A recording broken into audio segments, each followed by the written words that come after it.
I want to share with you guys everything that happened yesterday afternoon, going all the way through last night, through the early morning hours this morning. Then we'll get into JA Adande. But first things first, if you haven't already, head on over to Patreon and sign up. Link is in the description below. I appreciate all you guys that have already signed up. The show, we are growing at a rapid rate right now, not just here on YouTube.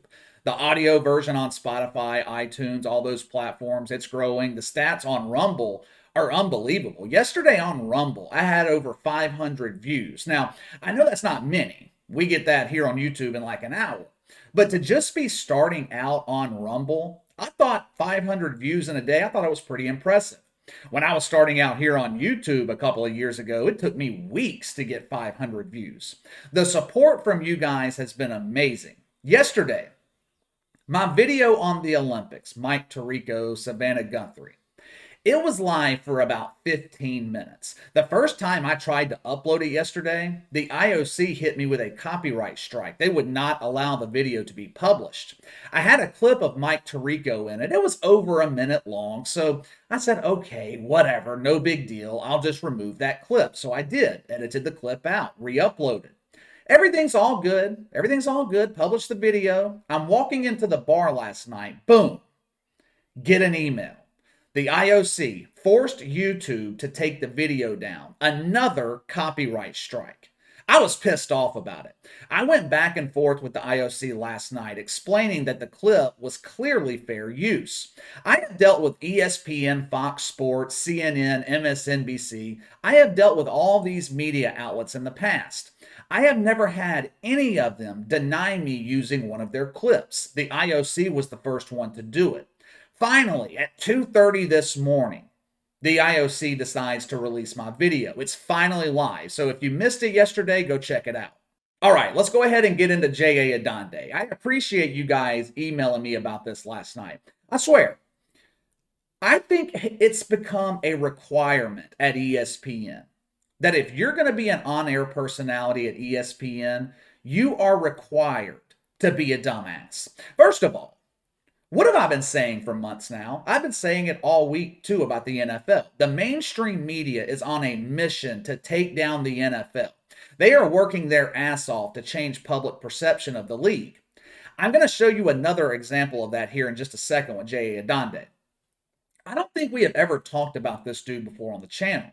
I don't watch ESPN anymore. I had forgotten that JA Adande existed. He's never been on my radar. He's never made the list of virgins that I target on a regular basis. I guess JA Adande was feeling a little bit left out. Virgins like JA Adande, they crave attention. They don't get any attention from females.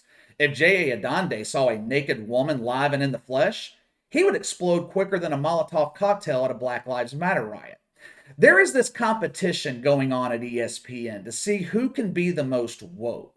All of these useless assholes, they see Stephen A. Smith being paid $12 million a year to be the country's highest paid dumbass, and they want to get some of that money too.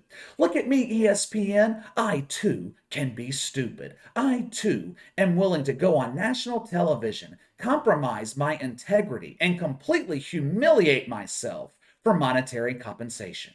Yesterday on Around the Horn, Tony Reali, God love him, he tries to start the show on the right track.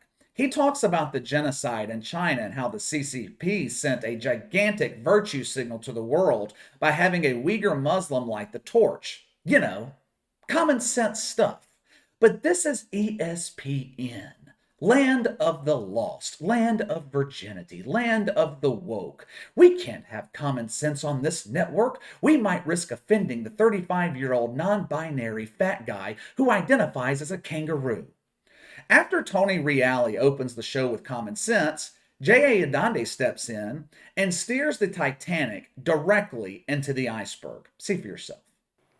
I think it's standard in sports right now. You have to have a cognitive dissonance. You need to compartmentalize. We've never had a more enjoyable NFL playoffs in this country, and we've never had more people watching the playoffs, and yet it goes on amid the ongoing allegations against Dan Snyder, owner of the Washington football team, and the continuous concussion concerns, and now the concerns about diversity and the allegations and the questions about competitive integrity even, all of that, and yet we're still enjoying the games. And who are we to criticize China's human rights records when we have ongoing attacks by the agents of the state against unarmed citizens, and we've got assaults on the voting rights of our people of color in various states in this country? So sports, I think it is possible, and it's necessary more than ever to just shut everything out if you are to enjoy the actual games themselves. Well, again, where can you choose that's free? And look at some of the other recent hosts of the games, including Russia and some other recent plays. It's very hard to find a country that isn't problematic when it comes to human rights, including here. Remember, we had athletes boycott going to Mexico City because of the human rights issues in the United States in 1968, most notably Kareem Abdul-Jabbar. I think we can bring attention to it. I think it's notable that we did have a Uyghur participant lighting the torch, and hopefully this will be used to bring attention to it rather than to continue to place these Woody issues. Page, if I could bring you. Stephen A. Smith was popping champagne when he saw this. He was walking the halls of ESPN with a 2-inch erection. He was just so proud. It is great to see another converted dumbass here on BET. How tone deaf do you have to be? I don't like calling for people to lose their jobs, especially over something that they say, but I find myself doing it more and more here lately because there's just so much egregious behavior. Plus, I really don't feel bad about it because SJWs are always trying to cancel us out. JA Adande should be fired over this. Could you imagine the reaction if Woody Page had compared voting rights to slavery? BLM would be rioting outside ESPN studios in Stamford, throwing Molotov cocktails through the windows. JA Adande had the audacity. He is comfortable enough in his wokeness to compare voting rights for minorities here in America to genocide in China. This entire voting rights scam is a fucking myth. So he's comparing a scam to genocide. That is how out of touch with reality these people are. JA Adande is so irrelevant. Outkick didn't even mention him by name in their headline. ESPN guy claims China genocide no worse than voter ID law. ESPN guy, you know your career in media is in the shitter when other media outlets don't even mention you by name because it will hurt their search results. No one's rushing to Google to look up JA Adande. He said on national television, who are we to criticize China's human rights records when we have agents of the state attacking unarmed citizens? But like all social justice warriors, JA Adande doesn't give any examples of this because there are none. Someone please tell me, where in America are cops rounding up citizens and taking them to concentration camps? Oh, I'm sorry. Let me be wokely correct here. Re-education camps. Where in the hell is that happening in America? Tell me. Where are cops attacking unarmed citizens? The general population's not under attack. If anything, the damn police are under attack. Every time I turn on the news, another cop has been shot. All the virgins celebrate every time it happens. These are the same people. When someone kicks their ass for being useless, who do they call? They don't call Ghostbusters. They don't call the social justice hotline. SJWs, they run away from physical altercations. They don't run towards them. So who do they call? They call the cops, the same cops they celebrate when they're attacked. I'm sure I have police officers out there in my audience, but I swear, you guys are a hell of a lot better than I am. If I'm a cop on duty and I get a call that an SJW is under attack, I'm turning off my radio. Either that, or I'm going to go to the scene to watch him get his ass kicked. JA Adande claims that there is an assault on voting rights here in America. Where? Where? Name a city in the country that prevents anyone from voting. There's not one. He then proceeds to defend the IOC holding the Olympics in China. Now, just to be fair, I have also defended the IOC for having the Olympics in Beijing, but that's because they couldn't find another city willing to host the dump. JA Adande defends them by claiming there's not another country in the world, including America, that doesn't have human rights violations.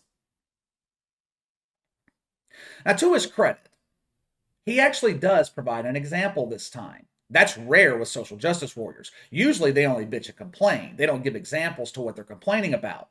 But JA Adande, he has to go all the way back to 1968 for an American human rights violation.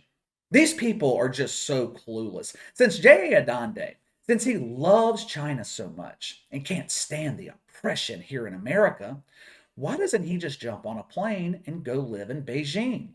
I promise we will not miss him here in America. Hell, I forgot the dude existed until you guys emailed me about it yesterday. Since you're so oppressed here in America, head on over to China. See if they will let you criticize their government like you criticized ours. Let me know how well that works out for you. Tony Reale, he tried so hard to get JA Adande to pull his head out of his ass, but he couldn't do it. I like Tony Reale. He's one of the few people at ESPN who hasn't overdosed on woke. But there is no reasoning with people like JA Adande. Don't waste your time. The recidivism rate for brainwashed wokers is 0. Once you become addicted to woke, it's over for you. All right, let me know what you guys think. Should JA Adande be fired for this? Sound off in the comments below. Make sure to like and subscribe. Click the notification bell to receive all notifications from the channel. Best way to contact me is by email at btlkc84@gmail.com, KC_BTL84 on Twitter. I'll see you guys tomorrow.